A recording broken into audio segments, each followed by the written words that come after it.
Bon matin tout le monde. Aujourd'hui, je voulais vous parler d'un sujet qui est un petit peu mélangeant pour certaines coiffeuses, certaines clientes, tout ça. Ça fait que j'ai voulu venir démystifier ça un peu avec vous. Je veux vous parler des toners. C'est quoi un toner? Qu'est-ce qu'on fait avec ça dans la vie? Ça sert à quoi? Fait qu'un toner, dans le fond, c'est un service qu'on va faire après n'importe quel service de décoloration. Donc, si on a fait des mèches, décolorées, peu importe, on va venir utiliser un toner pour aller nuancer notre couleur, nuancer notre décolorant. Quand on vient à décolorer, on va avoir un niveau dans les jaunes, jaune pâle, jaune foncé, dépendamment du niveau qu'on a décoloré. Et avec le toner, on va venir neutraliser ça. On va venir mettre le reflet désiré, la couleur que la cliente désire. Puis, il y a plusieurs différentes sortes de toner. Aujourd'hui, je vais démystifier la différence entre un toner à base acide et un toner à base alcaline. C'est quoi la différence?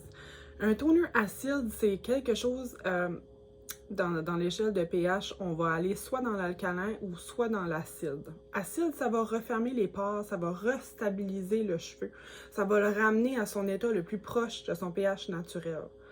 Quand on fait un soin de décoloration, qu'on éclaircit des mèches, qu'on bleach, on va toujours utiliser des produits qui sont alcalins. Fait que venir utiliser un toner qui est acide à la fin, ça va venir sceller le cheveu, ça va venir sceller la cuticule, donc ça va donner plus de brillance.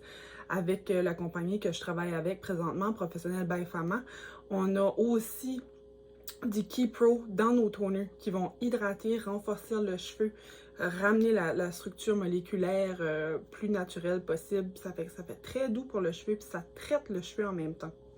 Comparé, c'est sûr que les toners acides, ce sont des demi-permanents aussi. Donc, c'est beaucoup moins agressif sur le cheveu, puis ils sont sans ammoniac.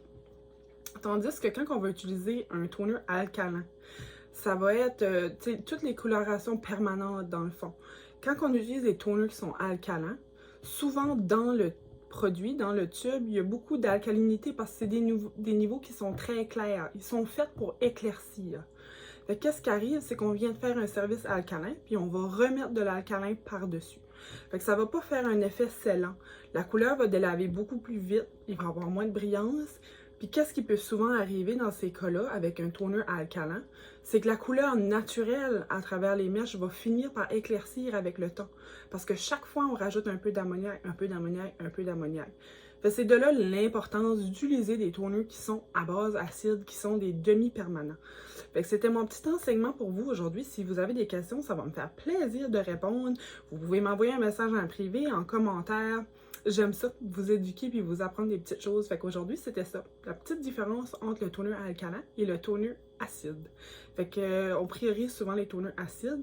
Puis entre les services de coloration aussi, entre vos services de décoloration, vous pouvez toujours faire un toner qui va raviver votre couleur, qui va donner de la brillance, puis qui va vous donner un rafraîchissement sans nécessairement avoir besoin de tout passer à travers le processus de mèche et de décoloration et tout ça. Donc, un gros merci. Je vous souhaite une très belle journée. Puis si vous avez des questions, ça me fait plaisir de vous répondre.